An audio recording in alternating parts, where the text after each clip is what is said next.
Hey everyone, I'm Erin, aka Sage Valentine. Welcome to my channel, and right now I'm going to do this review of The Walking Dead Season 6, Episode number 4. So, what is my verdict on this episode?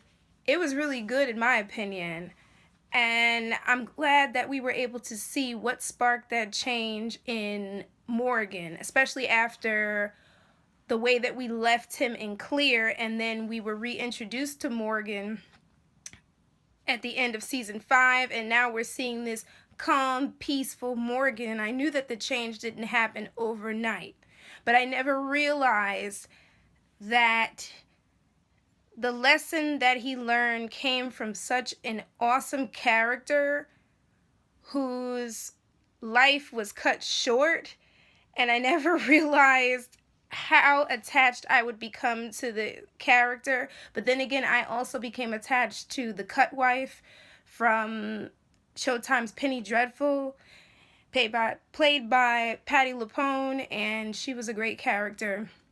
And I was completely attached to her and all the lessons that she taught Vanessa in that short time of that episode. But back to this episode. So let's see. Honestly, Eastman was a great character. I'm glad that Morgan crossed paths with him, because clearly after Morgan left that town, after basically clearing it, he was still distraught. He was still a little psychotic. He was going through the different stages of PTSD. And for Eastman to take him in and just sit with him, kind of feed him, give him shelter, and just bring him back to life was fantastic in my opinion. What can I say about Morgan other than the fact that I was wrong as far as how I felt about him and his whole belief that all life was precious? That is a hell of a belief to have in a world like the one that our heroes are living in presently. Yes, I did get attached to Tabitha the goat, and I was very upset that Tabitha died. I mean, she was her own little secondary character, even if she didn't talk, and all that she did was bleat. I thought that she was pretty cool, and her presence also helped bring Morgan back to reality. I thought that it was awesome how both Morgan and Eastman were able to face their truths together. I'm probably the only one who thought this, but I was actually looking forward to that trip that Eastman was planning, where he and Morgan could go off and kind of, I guess, see the sights, see the beach or something. Because to me, they made a pretty cool pair.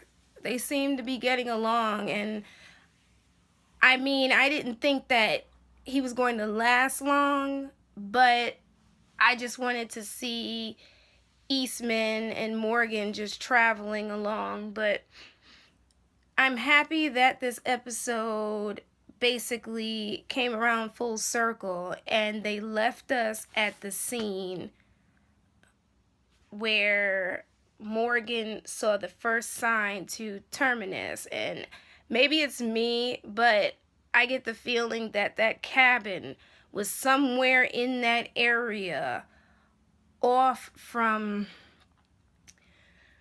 where, say, Rick was with Michonne and Carl, and Beth was with Daryl, and Carol and Tyrese were, like, somewhere in that area, maybe not too far, probably not within walking distance, but I think you guys understand what I'm saying.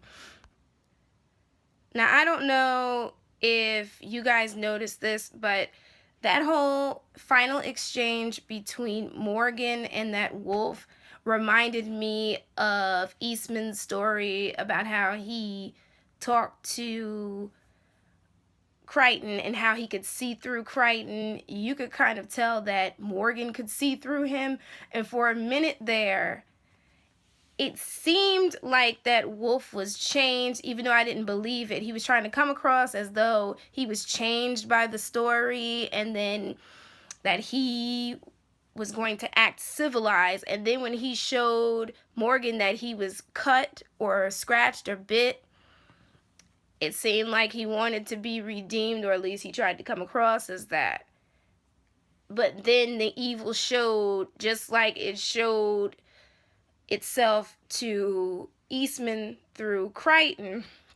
All of a sudden, for a brief moment there, it looked like Morgan was about to kill that dude, but then he remembered all that he learned from the Aikido and from Eastman, and he kind of held himself back. But if he had killed that dude, hey, I wouldn't have been upset at all, because he kind of needs to die. But when Morgan got up and he left, and then he closed that door and he was about to kind of leave it open, but then he was like, hell no, I'm gonna lock this. And then he stood there on the steps and he could hear the people talking and the children, I guess, the children playing, and then he heard somebody screaming, open the gate.